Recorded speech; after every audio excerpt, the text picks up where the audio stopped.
नमस्कार मित्रांनो, मी स्वाती तोरसेकर एशा पृथ्वीमध्ये तुमचं स्वागत करते. कालच्या दिवसभरामध्ये व्हिडिओ बनवू शकले नाही त्याबद्दल तुमची क्षमा मागते. काही वैयक्तिक कारणांसाठी बनवता आला नाही. एक महत्वाची घटना घडते आहे, ती म्हणजे आज अर्मेनियामध्ये मतदान होणार आहे आणि नवे पंतप्रधान कोण हे ठरेल. अर्मेनियावरती मी एक व्हिडिओ केलेला होता आणि त्याच्यात म्हटलेलं होतं की सध्याचे वर्तमान पंतप्रधान जर पुन्हा निवडून आले तर अर्मेनिया हा युक्रेनच्या पावलावर पाऊल टाकताना दिसेल आणि ती दिशा नेमकी काय असणार आहे ते आजच्या निवडणुकीनंतर ठरणार आहे आणि त्याचा आढावा आपण थोडक्यात घेऊ. दुसरी घटना जी घडते आहे ती सेंट पीटर्सबर्गमध्ये इंटरनॅशनल इकॉनॉमिक फोरम SPIEF असं त्याला म्हटलं जातं. 2026 ची ही परिषद अत्यंत गाजलेली आहे. म्हणजे खूप मोठ्या प्रमाणावरती देश तिथे उपस्थित होते, त्यांचे प्रतिनिधी उपस्थित होते. त्यातले जे आर्थिक निर्णय आहेत त्याच्यावरती डॉक्टर गौरी पिंपळे आणि मी एक स्वतंत्र व्हिडिओ करू. तो आपण सर्वांनी जरूर बघावा असं मला वाटतं. या निमित्ताने पुतिन यांनी जो वार्तालाप केला, अनेक देशांमधून पत्रकार आलेले होते आणि त्यांच्या प्रश्नांना उत्तर देत असताना पुतिन यांनी एक महत्वाचं विधान केलं ते भारताच्या बाबतचं आणि म्हणून त्याची दखल घेण्याची गरज आहे असं मला वाटलं. पुतिन यांना जो प्रश्न विचारला गेला त्याचा रोख अर्थातच अमेरिकेकडे होता आणि पुतिन यांनी त्याचं उत्तर देताना असं सांगितलं की अमेरिका भारतावरती दडपण आणू बघत आहे. भारत रशिया संबंध हे वृद्धिंगत होताना दिसत आहेत. मजबूत मैत्री आहे आणि त्याच्यामध्ये काही ना काहीतरी दडपण आणून ह्याच्यामधून अंतर निर्माण व्हावं, दुरावा निर्माण व्हावा अशा पद्धतीने अमेरिका प्रयत्न करताना दिसते. परंतु मला खात्री आहे की भारताचे पंतप्रधान मोदी हे देशहिताच्या दृष्टिकोनातून सर्व निर्णय घेतील आणि त्याच्यानंतर भारत रशिया मैत्रीमध्ये अंतर येणार नाही अशी एक आशा त्यांनी व्यक्त केली, अपेक्षा व्यक्त केली. ही एक साधी गोष्ट आहे.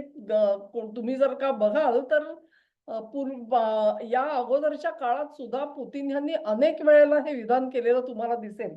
तेव्हा एक प्रकारे मोदींच्या पाठीवर त्यांनी शाबासकीची थाप तर मारलेली आहे असं दिसतंय, की देशभक्तीच्या दृष्टिकोनातून मोदी कुठल्याही दडपणाला भीक घालणार नाहीत.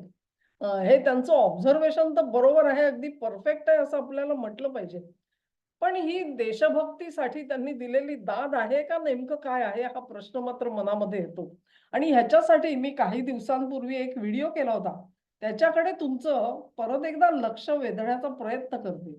मेच्या मध्यावर्ती जेव्हा डोनाल्ड ट्रम्प हे बीजिंगच्या भेटीसाठी गेलेले होते, तेव्हा त्या भेटीमध्ये अमेरिकेने चीनवरती दडपण आणलेलं होतं, की तुम्ही भारतावरती आक्रमण करा. तेव्हा चीन आणि अमेरिका हे G2 म्हणजे जगामधले सर्वोच्च 2 देश आहेत. त्यांनी एकत्रितरित्या काम करून आपला कार्यभाग साधावा अशी एक ट्रम्प यांनी कदाचित सूचना केलेली असू शकते आणि त्याच्यामध्ये मग जे ॲस्पिरंट नेशन्स म्हणू आपण त्याच्यात भारताचा नंबर वर लागतो. तेव्हा भारताला खाली खेचल्याशिवाय तुम्ही वर जाऊ शकणार नाही. अशी काहीतरी एक थिअरी मांडलेली असू शकते ट्रम्प यांनी आणि चीनवर दडपण टाकलेलं असू शकतं, की तुम्ही इथे आक्रमण करा. तुम्ही तैवानमध्ये काय करताय याच्याकडे मी बघणार नाही. आणि त्यांनी तैवानला इशारा दिला, की हळू-हळू तुमचे सगळे जे कारखाने आहेत, ते you better shift them to America. म्हणजे त्यांनी आपला मनोदय अगदी स्पष्ट केलेला आहे. तेव्हा चीन नेमकं काय करणार म्हणजे त्यांनी तैवान गिळंकृत केला तर मी बघणार नाही, पण तुम्ही भारतावर मात्र आक्रमण करा.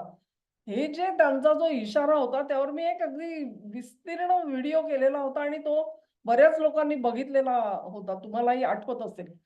आता त्याच्यानंतर त्या भेटीनंतर 2 ते 3 दिवसातच पुतिन सुद्धा बीजिंगला गेले. तिथे जी स्पंदनं पुतिन यांनी कदाचित अनुभवली, त्याच्यावर आधारित त्यांचं हे वक्तव्य आहे का? ही एक शंका मनामध्ये मात्र जरूर येते. म्हणजेच ट्रम्प माघारी गेल्यानंतर पुतिन जेव्हा तिथे पोहोचले, तेव्हा नेमका हा इशारा दिला गेलेला आहे का? आणि त्याबाबत चीन काय करणार आहे, ह्याचा कानोसा कदाचित पुतिन यांनी घेतलेला असू शकतो. आणि नेमकं चीन काय करणार, असं आक्रमण करणार का नाही ह्याच्याबद्दल जर त्यांना खात्री असती की चीन असं काही करत नाहीये, तर कदाचित त्यांनी ह्या सगळ्याला वेगळ्या दृष्टिकोनातून बघितलं असतं. पण कदाचित त्यांना कुठेतरी ही स्पंदनं जाणवलेली आहेत, की चीन दोलायमान आहे की काय? आणि अशा प्रकारे अमेरिकेचं दडपण, कारण अखेर अमेरिकेचं दडपण म्हणजे त्याच्या आर्थिक व्यवहारांचं दडपण असतं. जे दडपण प्रत्येक देशावरती आहे, जसं पुतिन ह्यांच्यावरती आहे, शी जिनपिंगवर आहे आणि तसंच भारतावरती सुद्धा आहे. तेव्हा कुठे ना कुठेतरी जग हे ट्रम्प यांच्या 10 इच्छांपैकी एक इच्छा पूर्ण करताना आपल्याला दिसतं. उरलेल्या 9 ते त्यांना जरूर धाब्यावर बसवत असतील, पण एक समतोल राखण्याचा प्रयत्न प्रत्येक पक्षाला करावा लागतो. अ, हे साधं सुद्धा ऑब्झर्वेशन आहे. तर याला चीन बधणार का? आणि त्यानुसार आणि चीनसाठी इतरही प्रायोरिटीज आहेत, हेही आपल्याला माहिती आहे. त्यामुळे त्यांनी त्याला प्राधान्य देऊन जर का भारताची खोडी काढायचं ठरवलं, तर काय होईल? असा इशारा पुतिन भारताला देतायत. म्हणजे एक प्रकारे तुम्ही अमेरिकेचं दडपण झुगारून द्या, अन्यथा चीन सोबत युद्ध झालं तर तुमच्या सोबत कोणी नसेल. हा इशारा तर पुतिन देत नाहीयेत ना, आणि हा इशारा त्यांना द्यावासा वाटला.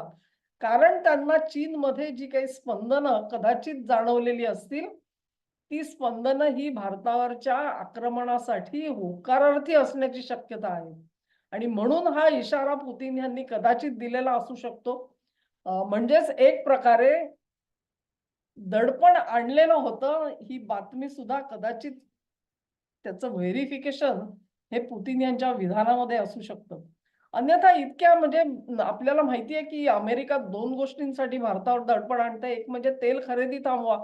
अगदी एक गेल्याच आठवड्यामध्ये अमेरिकेने एक स्टेटमेंट केलं, की आता इथून पुढे पुन्हा एकदा रशियाकडून तेल खरेदीला परवानगी द्यायची की नाही याचा आम्हाला आता पुनर्विचार करावा लागेल आणि पुन्हा पूर्वीचे जे निर्बंध होते ते आम्हाला लागू करावे लागतील, असं एक वक्तव्य आलंय. अर्थात त्याचा जो रोख होता तो चीन आणि भारत या 2च देशांकडे. कारण रशियाकडून स्वस्त दरामध्ये भारताला तेल मिळतं आणि इथे जेव्हा मार्को रुबियो येऊन गेले, तेव्हा जयशंकर यांनी जाहीर वार्ताहर परिषदेमध्ये सांगितलं, की भारत जिथून भारताला योग्य अटींवरती तेल मिळेल, तिथून भारत तेल खरेदी करत असतो आणि ह्याच्यात फरक नाही. म्हणजे व्यापारी तत्व आम्हाला जर का कुठे सूट मिळत असेल, तर आम्ही तिथून करणार. आम्ही ह्याला भिणार नाही, हे जयशंकर यांनी सांगितलं. तरी सुद्धा अमेरिकेत जाऊन ही घोषणा झालेली आहे. तेव्हा एक प्रकारे हे दडपण आणि दुसरं SU-57 तुम्ही घेऊ नका आणि तुम्ही F-35 घ्या. म्हणून पुन्हा-पुन्हा शेळ्या कळीला ऊत आणायचं म्हणतात ना, तसा प्रकार चालू आहे. पुन्हा एकदा माध्यमांमधून चर्चा आहे, F-35 घेणार का, घेणार का? तो निर्णय काय तो भारताचं लष्कर आणि सरकार मिळून करेल. ह्यांना नाकदुऱ्या कशाला काढायच्या आहेत भारताच्या? तुम्ही जर का भारत ही डेड इकॉनॉमी म्हणताय आणि हेल म्हणताय, तर तुम्हाला ऑर्डरी कशाला पाहिजेत? अशा ऑर्डरी ज्याचा पैसा तुम्हाला मिळणार नाही, ह्याची जर का तुम्हाला खात्री आहे, तर तुम्ही मागे कशाला लागलायत हा प्रश्न आहे.